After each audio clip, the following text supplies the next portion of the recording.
Good morning, ladies and gentlemen. Honorable Minister of Commerce, Ms. Rosalind Paul, Permanent Secretary, Mrs. Esther Thomas, members of the media, pleasant good morning to you.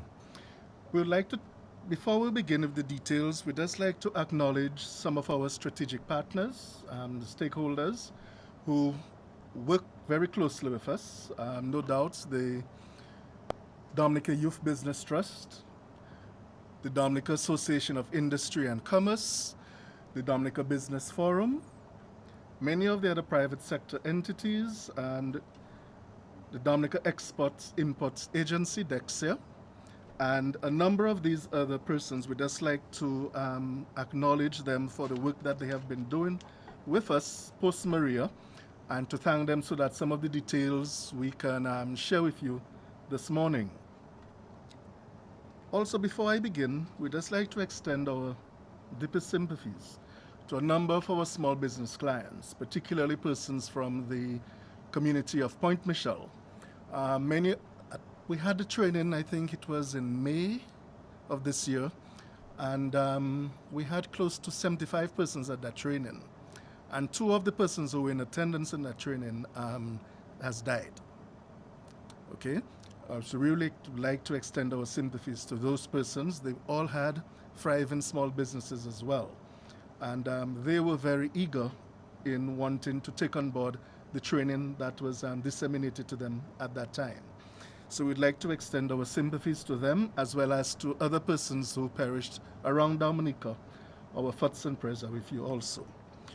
For small business, what we came to realize in the details that we have over 10,000 small businesses throughout Dominica, and that there are 3 main magnetic drivers or magnetic pools that cause these 10,000 businesses to be clustered around those 3 major entities. The first one is around Roseau and its environs, and that takes into consideration government employees who are looking for consumption during the course of the given day, school children for transportation. You're looking at persons at the banks, the credit unions, the ports. You're looking at persons in construction and the service sector. All these people, at some point within a given day, typically today, Monday, shortly, they'll be looking for some sort of refreshment, some sort of snack, some sort of break. After work, they would be looking probably to have their nails done, have themselves groomed. They might be looking for a bus to go home.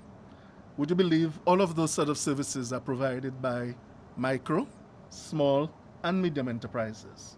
Some may be looking to shop as well. So supermarkets, small shops, stores, boutiques, those form the micro, small, and medium enterprises. In the area of Portsmouth, of course, we know the direct influence of the Ross University School of Medicine. They have a huge following of micro, small, and medium enterprises that are willing every day to serve. Their livelihoods depend on that enterprise, that level of economic activity. And the third one is the community of Marigot, where the Douglas Charles Airport is located. So persons that are coming back to Dominica, persons that are coming to Dominica for the first time, persons that are leaving Dominica to do business, you've got to traverse to the Douglas Charles Airport, and many persons there, the bus drivers, the taxi drivers, the tour guides, and many of these persons are there positioning themselves to facilitate that movement of persons. Of course, the Roseau cruise ship berth, as I just highlighted, the tour guides, does come to mind, along with the Portsmouth cruise ship berth as well. Persons who are providing tour operations. The National Trail is another segment, will be the fourth driver for economic activity. So tourism plays a very vital role. Services in general plays a very vital role for those MSME businesses. So before Hurricane Maria, as I indicated, we had 10,000 MSMEs that flourished throughout Dominica as a result of the deliberate focus of the government of Dominica through its growth and social protection strategy policies. And that initiative included, it was to combat, we would very well recall, the post-banana preferential market challenges, the restructuring of the local economy when the debt to GDP ratio was over 100%, response to the threat of global financial crisis that saw significant reductions in remittances where there were large diaspora communities, the increase in youth unemployment, the marginalization and abuses of rural women and young girls, the lack of a national entrepreneurial culture at the time, the underdevelopment of music, sports, arts, and culture, including the creative arts, the low participation rates, and the benefits of tourism by a broad base of the citizenry. You had a very low rate at the time. Now, many bus drivers, you see many buses around the place, as a result of the efforts of the Ministry of Commerce and the deliberate intervention of the government through its growth and social protection strategy, because of course the bananas that we once depended on was curtailed in terms of its economic scale and benefits to the country. We had to diversify. So very rapidly, a number of areas came into play. Okay? And as highlighting them to you, I think many of you would appreciate it was really a very tall order to have got to the point where first day before Hurricane Maria, we were told at a meeting we had just come out of the woods. The efforts, we had just begun to realize the gains of our efforts in the Ministry of Commerce, Enterprise and Small Business towards creating a very favorable micro, small and medium enterprise environment. We're actually fulfilling that mission and mission of the ministry. And only 72 hours or 96 hours thereafter, we got devastated by Hurricane Maria. But the gains that were made, the government of Dominica is ensuring that we don't lose everything. So we have gone out there and have done rapid assessments. We had the experience prior to Hurricane Maria. There was Erica. So we have had the assistance from the World Bank, and the level of training that was received, particularly from the technical staff at the Ministry of Commerce. We did not wait for the World Bank people to come to Dominica. P.S. Thomas immediately sprung into action to get us out there to visit. And we visited 135 small businesses in Roseau and 77 small businesses in Portsmouth. And we were able to get an understanding as to what were the challenges that many of them faced. And of course, many of the persons were shocked. So they were basically saying to us that they're still assessing. We did not stop. We continued going there all last week. This week again, we are going to continue going there. When we joined the World Bank, we converted the information that they gave us to a database, and we have been able to utilize that information. And the conclusion, so hence the reason why we have some of the details. We can tell you of the small promising virgin coconut oil processing linkages, we have experienced 100% damage. Total devastation of coconuts and damage to the processing facilities as well. 100% damage of our bay oil linkages, existing loss and damage to bay leaf trees, processing facilities, and the office space. You pass on cross streets by the area of Macmillan, you would see the office of the Dominica Bay Oil Cooperative Societies Limited. The roof has been compromised, and it will take them some time, and they have just been impacted earlier, this mere 2 years earlier, by Tropical Storm Erica. Okay, and whilst they were beginning to get themselves together again, they've been dealt a second hit. Significant damage to vehicles of bus and taxi operators, and the damage is dominated by breakage of windscreens. 90% damage of hotels and guest houses, and over 90% damage and losses to vendors, hucksters, landscapers, retail traders, hairdressers, barbers, manicurists. Hairdressers in particular, lots of their hair drying equipment got compromised with the water, their shampoo basins, the chairs, those things got compromised, the roof got lost, building imploded or exploded, and a lot of the equipment got damaged.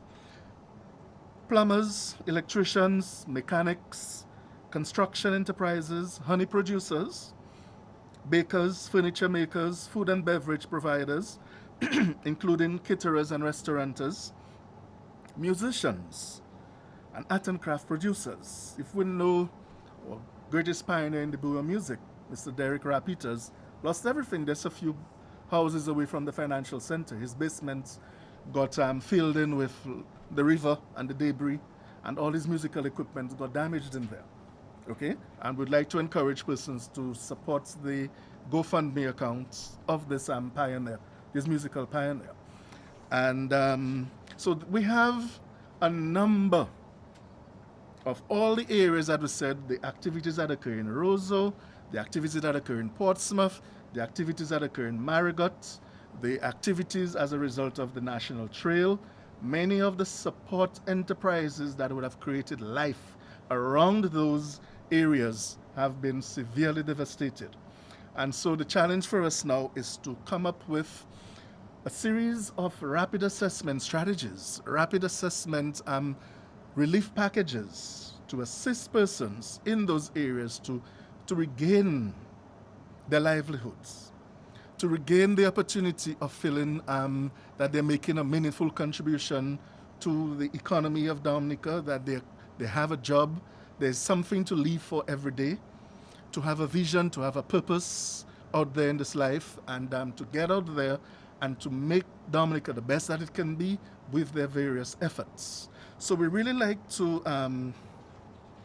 empathize with persons, and we really like to thank you, the media, this morning, and the Office of the Prime Minister, for giving us the opportunity to share with you the magnitude of the damage that has been sustained by the MSMEs. And by way of MSMEs, I'm sure many persons would probably want to have a clearer idea as to what do we mean by a micro business, what do we mean by a small business, what do we mean by a medium business or a medium enterprise. And just to give you our working definition, MSMEs are defined on the basis of full-time employment, annual sales, investment in plant and equipment, as well as manufacturing space.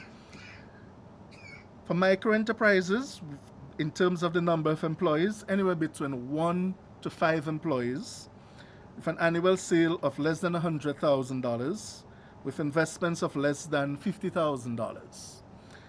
Many of our micro businesses in Dominica can comfortably start off with $5,000 to $10,000 to start a small business or micro business. The small business employees, we would define those as persons who employ anywhere between 5 to under 20 persons, would have less than 500,000 in sales annually, and would have about just a little under or just about $150,000 in investments.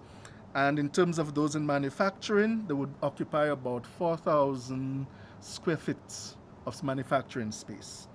A medium enterprise would employ about 20 to 50 employees, would have in terms of its annual sales less than $1.5 million, and would have invested less than $500,000 in plant and machinery. And the manufacturing space would thus be about 6,000 square feet. And you'd be surprised to find out, not only in Dominica, but pretty much worldwide, those micro, small, and medium enterprises employ more than 50% of persons worldwide, account for more than 60% of the gross domestic product of a country annually.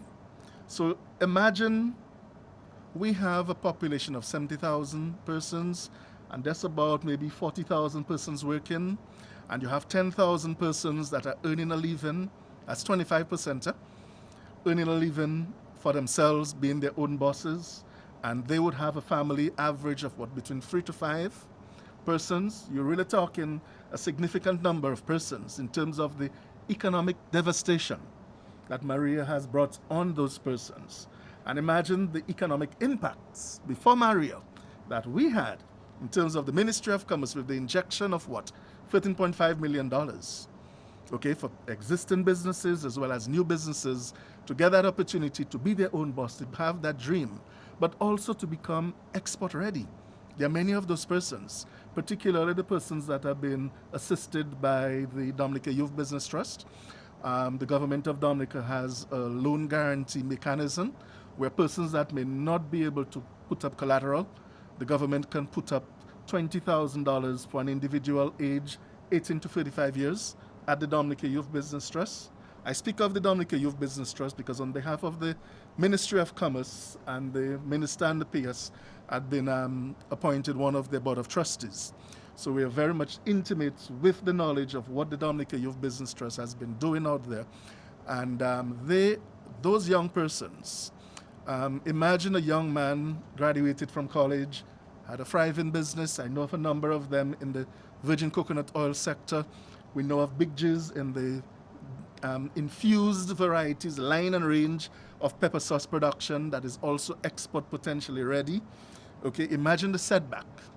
Okay, imagine Mr. Young Ambo from Dublin, okay, with his Afri-Cocoa, instant cocoa mix that has been test marketed in Guadeloupe and a few of the other OECS countries. Imagine the setback, okay, and imagine the benefits, the loan guarantee benefits that the government of Dominica has provided those young persons. Mr. Don Saint-Jean with coffee as well, okay.